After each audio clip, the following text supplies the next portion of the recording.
Elizabeth Chappell, a lifelong entrepreneur who finally found my niche.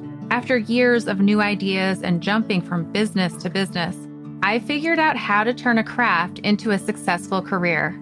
In 2016, I started a monthly subscription box for quilters. That little startup has grown into a thriving, multiple six-figure business that I am so proud of. As a published author, designer of fabrics and patterns being sold throughout the world, my favorite thing to do is to teach others how to grow a career of their dreams. Each week, you'll hear from me or from other guests who are creative entrepreneurs, so you can learn exactly what to do and what not to do to grow a career that's more rewarding and successful than you ever thought possible. If you're ready to turn your craft into a career that you love, I am so excited you're here. Welcome to the Craft to Career podcast.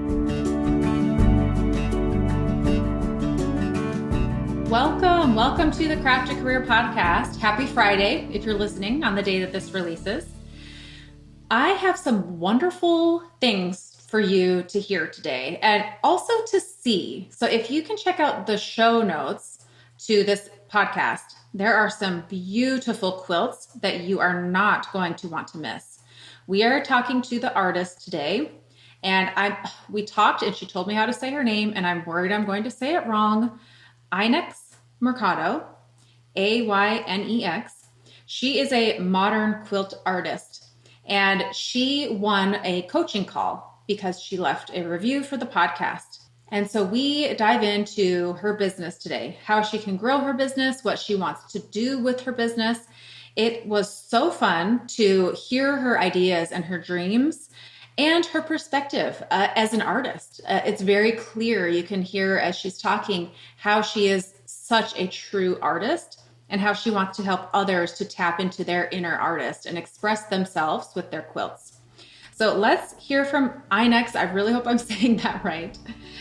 Hear about her business, what she does, and enjoy this coaching call. Hi, Aynex. I am excited to have you here on the podcast. Can you introduce who you are to our listeners? Yes, so my name is Aynex Mercado, and I am from Puerto Rico.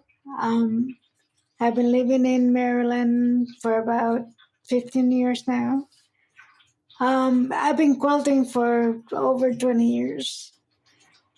But I'm more interested in making this into a business now. Not a full-time business because I have a full-time job that I'm not interested in leaving, but I do want to make some extra income. So I am an art quilter, and in the ideal world, I would sell art quilts and commissions. That would be the ideal, but I know that that's not the most possible thing. So I would like to find other ways of making an income from my quilt program. Mm-hmm. And before we started, I had asked you, what do you want your biggest takeaway to be? And you said help with focusing because you're trying to do all the things. So can you tell me, what are the different things that you're trying or thinking about doing right now? Well, like I said, I have a real job, a full-time job, and I'm making quilts, so that takes time. So I'm also trying to promote myself on Instagram.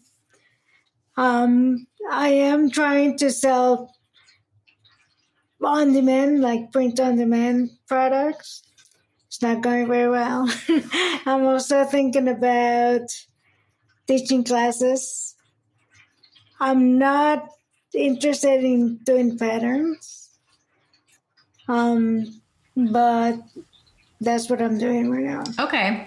So, when you say print on demand, what are you selling that's print on demand? Is it your artwork? So I made a quilt that was on QuiltCon, Mm-hmm. and the design looks to be pretty popular. So I put it on different products, like T-shirts and stickers and greeting cards and things like that. They're not selling very well, but I don't know if it's just that I'm not promoting them very well or people are not interested. Well, I'll take a stab at why it's probably not. And it's probably because the audience that you do have, they are interested in quilting. And then all of a sudden you're trying to like, oh, and there's t-shirts and stickers. And so that's where the niche comes in, the power of having the niche and sticking with just your art quilts. Now, as your audience grows, when you get to, I don't know, I'm just throwing out a number, probably around 10,000 followers or more, you could potentially introduce the stickers and t-shirts, but still it's probably not going to sell that well. And even I have tried some other things as well. And I'm like, forget that. Nope, we're sticking with this, because it confuses and dilutes your audience. Mm-hmm. So the quilt that you put in QuiltCon, can you tell me which one it is? Is it the capital with the red and the blue? Yes. Very cool. Beautiful. And I'm so glad that you mentioned teaching, because when you were saying that you do art quilts, my first interest, I don't know how to touch an art quilt. I was like, man, I would love a class on that. And then you said you're interested in teaching, and even better, you're not interested in writing patterns. So I don't know, like I said, I don't know much about art quilts. I've never made one. But I would think it would be hard to write a pattern for an art quilt. I feel like that's more something you would want to do with a teacher kind of guiding you. Am I correct with that? Yeah, a lot of the quilts that I make are foundation paper piecing of buildings. So I've heard a lot of people that are interested in me teaching them a class on making a pattern from a building. So yes, that's what I've been thinking of. Yes, I love that. You were going to say something. Keep going. Yeah, I'm also not interested in traveling, so I'm thinking of virtual classes. I'm thinking also on demand classes. Yeah. Like I said, I've been thinking about a lot of things. Yep. So the thinking is the easy part, but it's like, now how do I do this? I actually love where you're going. Okay. Traveling is a huge expense for time and money. And so the beauty of the computer is you're able to teach a ton of people without having to travel. They don't need to travel. You don't need to travel, and you can reach people all over the world. So I love this idea. I think you should go with it. I would love to see you grow your following on Instagram, and I'm sure you would too. So let's talk about that, because what you have is really cool and it's beautiful. It's not getting the credit that it deserves on your Instagram feed. So when I go to your Instagram feed, you have pinned your QuiltCon quilt, and that's the very first thing. I want to see in every one of your squares your quilts and the beautiful things. Because when I scroll down a little bit, I can see other photos of things that you've been making. And I think some of them is it Laura Haney, or who did the cow? I did that, yeah. Oh, that's yours. Oh my gosh. Yes. Okay. Put these up at the top. We need to be seeing your beautiful designs and your work. So put your designs up at the top. They are stunning. They're beautiful. Tell us about them. So all of your pictures should be either standalone photos, or there is reel. Your second post right here is reel, and I'm going to click on it.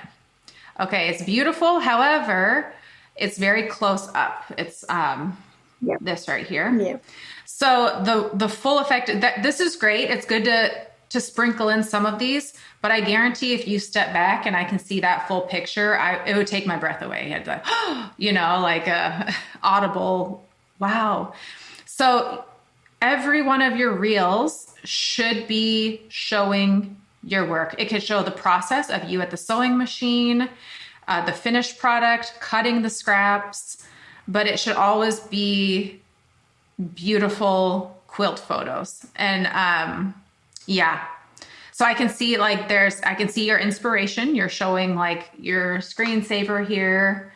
No more of those, only quilts. So when people come here, they're seeing your fabric art, and everything they see is fabric art. And when they see that, they will think, even when I see that capital quilt of yours, I'm like, how on earth did she make that? I can't even wrap my head around it. I've got to take a class.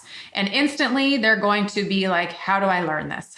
I want to learn just from seeing your work. So that's where to start by growing your audience. How often are you posting? How consistently? I try to do it once a day. Very good. Okay. If you can post reels right now, short form video is doing the best on Instagram. I'll let you know on my podcast if and when that changes. Not if, but when it changes, because Instagram's always changing. But for now, the short form video is the best. So little videos. But I would love to see maybe every other or every third post a photo of a quilt of yours or a video where you can see the full thing, and you're showcasing your work. So that will help grow your audience. You're already posting consistently. That's amazing. Good job, by the way. It's really hard to do that. So let's just acknowledge that you're doing a really good job there. Reels take a long time. It gets faster. It really does. I mean, honestly, so if you pull out your phone right now, I'll do it too. I'm going to video us talking on here. So let's just wave. Good idea. Hi. Good idea. And now I've got a reel. So, hey.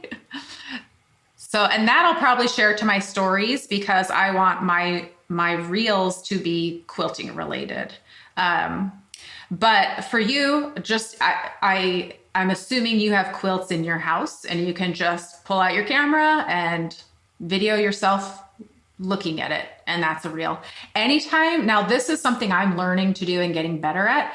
Anytime you're sewing, going to a closet to pick out fabric, set your camera up and record you doing it. So that's called B-roll. And that's where you're just recording yourself doing the action of quilting or sewing or cutting your fabric, anything like that. Record all of it, because a lot of short form video that does well on Instagram right now is that B-roll, you just cutting your fabric with words on top of it. Like, have you wanted to make art with fabric? Follow me.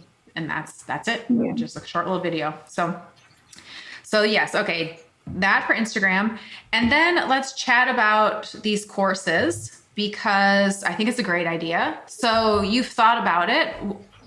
Where are you in the thought process? Have you figured out like how to do it, or tell me where you're at with that. So I did a little workshop with Lyric in art. Yeah. Yep. And she was great. So she gave me a lot of ideas. She said that the first step is to like develop the course. So I'm thinking of practicing with some friends of mine to teach them how to do it. Perfect. And maybe, I love your dog. Oh, thanks. So practicing with them, and then maybe make the course to be sold on demand first. I am not sure about whether to go with like a platform or just Skillshare or something like that. That's easier. Yeah. There's pros and cons to both. So Skillshare, you don't keep all of the money that's earned, but they also help you with marketing. So you don't need as big of an audience. I mean, me personally, because of my personality, you have to figure out for yourself which one you'd rather do. I'm much more of a like, I'll do it on my own. I'll just do that. But for some people, they're much more comfortable going with a Skillshare or another platform just because they're not interested in all the marketing. I mean, one thing you could consider is doing like a very introduction course and putting that on Skillshare. And that will help people find you and grow your following and audience and get people to know about you. And then have more in-depth classes or just other classes on your own platform. And I would think Skillshare would be an easier entry level because you don't have to set up Kajabi or whatever, I use Kajabi for my courses. You don't have to pay for that. You don't have to set it up. You can just go to Skillshare and put your content there. But as I recall, I've looked into Skillshare, but this was like a year or two ago. I think they still do want you they want you to help with marketing. They want you to tell people about your course. So just because you put it on Skillshare doesn't automatically mean it's going to be super successful. But it might not be a bad first step of like, let's just try this and put it out and see how it does and see what their contract is. I wonder if you down the road don't end up loving it or you want to take it off if you can. I would look into that and see what their rules are about that. I've also thought about, I belong to some guilds locally, and I've done lectures, like virtual lectures. So I've also thought about doing that with guilds, but I don't know how to get started with that. Yeah, so I've done some of that, and you can go to Google, and what I've done, I've gone to Google and I've Googled quilt guilds and a list of, and all the different types. There's modern quilt guilds, traditional quilt guilds, all of that. They come up and you can get the contact information, and I just email and say, hi, I would love to do a lecture. Here's what I do. Are you interested? My thoughts on that, though, for you, I don't know. I'm still navigating that because I'm still doing a couple of guild shows. So I'm torn. These are my thoughts. It's good exposure, but it's very, very slow exposure. You get exposure to just a small pocket of people, but it is still exposure. You get paid, but not a lot. It's a couple $100. You do get to do it from the comfort of your home unless you travel, which you could just tell them I don't travel. It's virtual. And then as well, you're teaching the same thing over and over again. Whereas if you just record it once, you can have it and say, here, this is available for people to watch. They just pay X amount of money. And with that, you could reach out to guilds and say, I would offer this to your guild to watch at a discounted price of X amount, and everyone in your guild can watch it. They have access for a week or a day or however long. And that way you're not doing it over and over again. You just do it once and give that to people, I don't know. Those are my thoughts on, it's a lot of work to do it over and over again. And I get a little burnt out when I do that. Like I've decided I don't really want to speak at guilds anymore just because I get more, I don't know. I feel like it's a lot of time. I get burnt out. So it's something for you to figure out. Some people love it. Some people thrive off of that. And you might really love that. So I would test it out, reach out to one or two guilds. If you don't hear back, reach out to another, and try it out and see how it goes. It's good practice. It's good practice to teach and sharpen your teaching skills. Yeah. Do you have any recommendations about reaching an audience of art buyers instead of just quilters? I haven't done as much of that, but I mean, reaching out to people will look the same no matter what industry, no matter what you're doing. So I did work with a woman who's going more into interior decorating. She wants to make custom quilts for interior decorators. And it's the same, while I don't know who to reach out to, it's the same in any industry. You want to create a portfolio. Now, when you say you want to reach out to artists, tell me, are you looking for art buyers, art makers, art buyers? Okay. So, I mean, it'd just be a matter of research, finding who are different art buyers and who do you reach out to, and then create a portfolio and say, here's what I create. I do think it's a really cool idea. And like with any art, you'll earn quicker money faster. I guess that's the same thing. Teaching, that's going to be a more like consistent, reliable income. Mm-hmm. Selling a piece of art is going to be a bigger ticket sale, but it's harder to do. Mm-hmm. And it's not as consistent. But if you can get into that market, that'd be really cool. So I would try that. Can you make prints of your quilts? You know how artists sometimes will sell like a print of their painting? Can you do that with quilts? Yeah. I mean, it's not the same texture. It's not at all. Yeah, it's not. Well, Yeah, that's a really interesting. I love that idea. So yeah, just a matter of reaching out to people and letting them know what you offer and seeing how it goes. I even like I think it'd be cool to try and get in an art show where you can reach out to different studios. Hey, do you have an art show? I'd love to display this at your art show. And you can try and sell it there or even just get exposure. Mhm. But yeah, I like that idea a lot. But I do think the classes is genius because people will want to learn. You know, it's a skill that I really don't know how you do. Is it applique? Like, do you do No, it's applique? mostly foundation paper piecing. Oh, that's right. Yeah. Yeah. So I do love the teaching idea.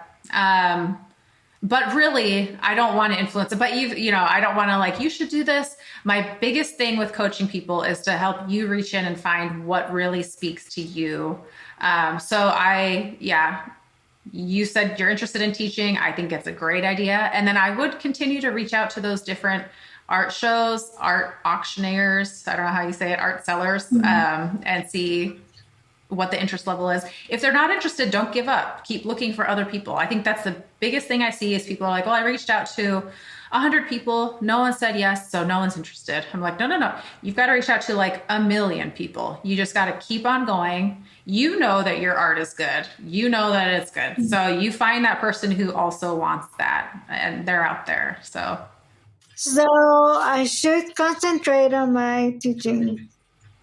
And are you excited about that? Is that what you want to do? I don't know. It is work. I mean, with all of these things, it's work. I don't know if it's something that is teachable. And also, I am a graphic designer, and I use Adobe Illustrator to design my quilts. And I know that not everybody has Adobe Illustrator.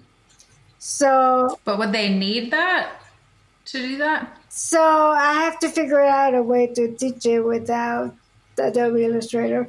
Maybe by hand first. With Well, okay, paper. so would if it's foundation paper piece, wouldn't you just sell that, the foundation paper I mean, if I'm piecing? teaching a class, I have to show them how to make the pattern. And so they'd be making their own pattern. They wouldn't be using yours. Yeah.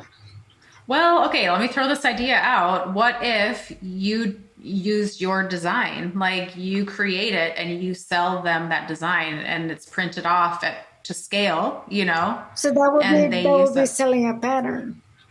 That's Mm-hmm. And not how come you don't want to do that? because I don't I don't know. I feel like I want to promote people making their own thing and not using other people's pattern. Okay. Um, I don't know. It kind of bothers me. Okay. So then maybe you would want to teach smaller, like 8.5 by 11, so people could use a piece of paper and you could teach them how to sketch and create their own. Would that work? And I don't know how it works to Yeah, make foundation paper piecing by hand, but would that work? yeah, that's what I'm thinking of. Yeah. I think if it were smaller and you could do it by hand, Mhm. that way they don't need to know Adobe. I mean, you could also offer a class like here's hand sketch. And now for those of you who know Adobe, I teach another course over here. And that's for those who know Adobe. Yeah. Because I do know Adobe personally, and I'm like, well, I would way rather learn how to do it on Adobe. Yeah. But if all you're offering is hand teaching or hand sketching, I'll do that one too. But yeah. Mhm. Mhm. But I mean, I say that it's two separate classes that you'd be making, and it's time, to make it a good course. You got to put some time in there. But Skillshare might not be a bad place to try the hand sketch one, where you teach how to do it by hand Mhm. and just a small little. I mean, you could even teach, I don't know, create your own flower or create whatever it would be. Yeah. Um, I hope you do it. If you do, let me know if this course comes out because I'm in. Like I want to know how to do this. And I do actually, I'd love to hear more your thoughts on the pattern. Is it you don't like it because this is your art and you don't want people replicating your art? No, no, it's not that. Um, it bothers me that quilters are like they don't want to create their own thing. They want to imitate other people. Like like every Yes. time I show a quilt, they always ask me, "Is there a pattern?" And it's Yep. not. It doesn't bother me that they copy it. It's just that it bothers me that they don't want to do it themselves. Like I love making my own thing. Mm-hmm. So I don't know. It just bothers me. I It's don't. interesting. I have found those of us who create and write our own patterns, Yeah. our brains work very differently. For you, I'm curious. Have you bought a quilt pattern before and followed the steps of Yeah, the I quilt can pattern? never follow the whole pattern. That was my I start question. doing it, and then I start thinking, okay, what can I make? How can I make a Yep. difference? Because those of us who are the quilt designers and we design it, we don't follow the patterns, or we simply look at the photo and we're like, I got it. I don't need to read those. But those people who don't think like that, they follow those steps to the T, and they're not, their brains don't think outside the box like that, you know? And so it's almost like they don't have that creative ability to do that, you know? So you're definitely, but I like you have this niche. You are talking to the person who has that creative vision and who has the ability to like, I want to do this. I have something in me that I want to create. And so that, you know, that I love narrowing an audience, and that is right there. You're narrowing who your audience is. I will warn you, there will be many people who will say, just give me a pattern. I just want a pattern. So just, you know, stand your ground and say, oh, that's not what I provide. Or you can say, maybe one day I will. I don't know. But for now, I help people create their own. So, Like for that capital quilt, I have the pattern because it's right there in my computer. I can just sell it, but I don't know. Something is. well, don't. Yeah. If it's not what you want to do, don't do No. it. Another thing that I was thinking, all the things that I'm thinking, I speak Spanish, and I know I was listening. I think it was you Hmm. were doing an interview with. Yeah. With Bluebell Designs, Lena. Yeah, she. So I'm thinking about maybe going into the Spanish market, but also I want to teach the more advanced cultures, and I know the Spanish market is very starting right now and it's very new, so I don't know if I should even go there. Try it. I mean, Alina does do some retreats, so it could be really cool to go and teach at some of those retreats, you know? And then for me, I'm like, but do teach English. I want to learn. Teach everybody. Yeah. Yeah. But I do think, especially at the first, I mean, for now, grow the Instagram audience, because having an audience just opens up doors for opportunity. Once you have a following, you can decide, oh, I'm going to offer this. And they'll be like, great, I'm here for it. And then I'd really think about the teaching, just because it sounds like it's something that you're kind of interested in, you're kind of drawn to.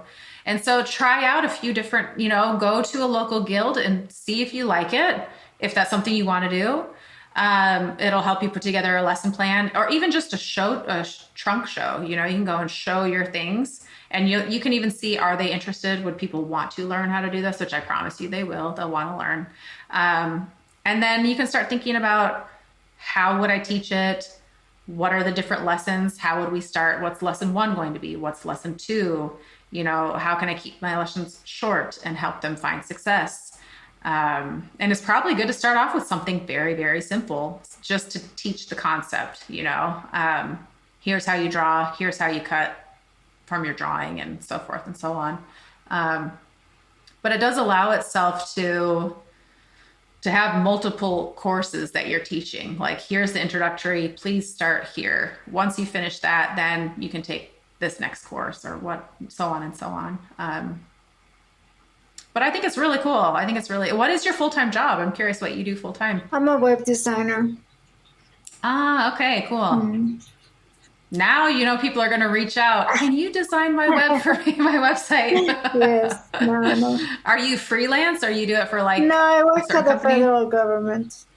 Oh, wow. Yeah. So what do you design for the federal government, out of curiosity? Boring government website. That's why the quilting is my creative outlet. Yes. Well, and now your QuiltCon, the capital, makes much more sense. You're working for the government. It's on Yes. your mind all the time. Yeah, And I live close to DC, so it's always around. yeah, yeah. Yeah.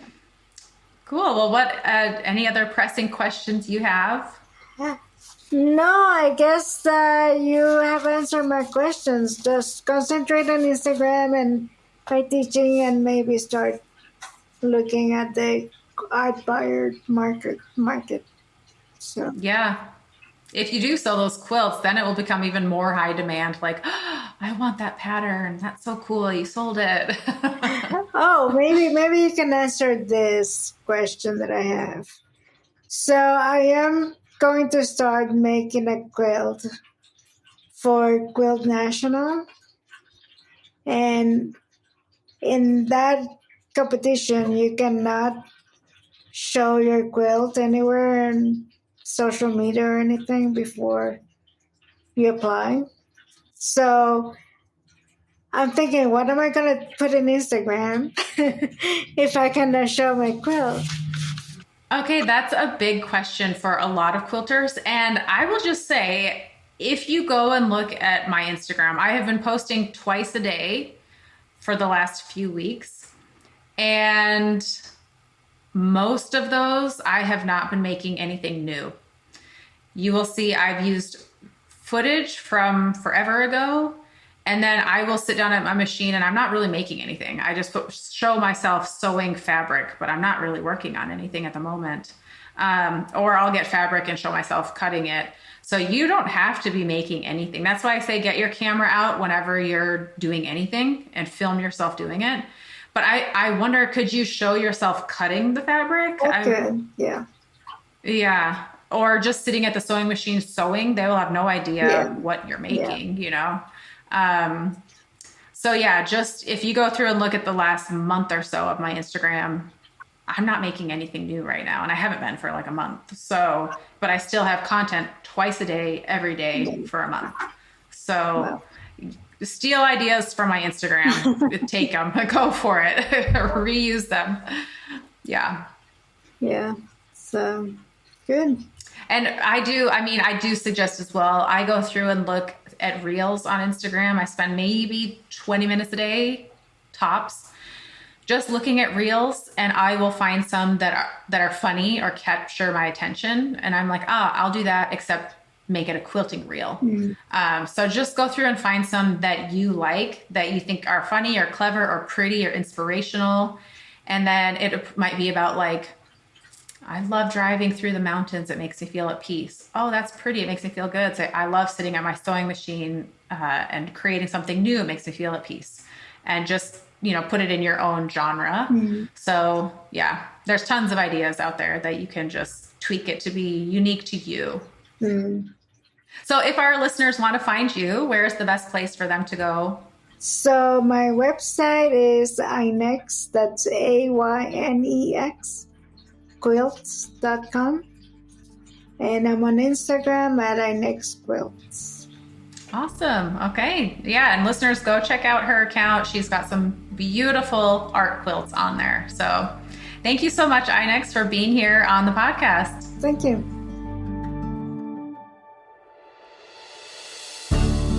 Aynex, thank you so much for being here on the podcast. I really love your work, your vision for the future of what you want to do as a teacher. And I really hope that you offer those courses, and it'll be fun to see, if you decide to do patterns or not, or if you just truly want to help people express their own art and ideas. But thank you so much for being here. If you want to see the beautiful work that we talked about, you can visit her on Instagram. It's AYNEX Quilts, or you can visit the show notes and there's photos of the quilts that we talked about. So thank you so much for being here. Join me next Friday with a brand new episode. Until then, have a wonderful week.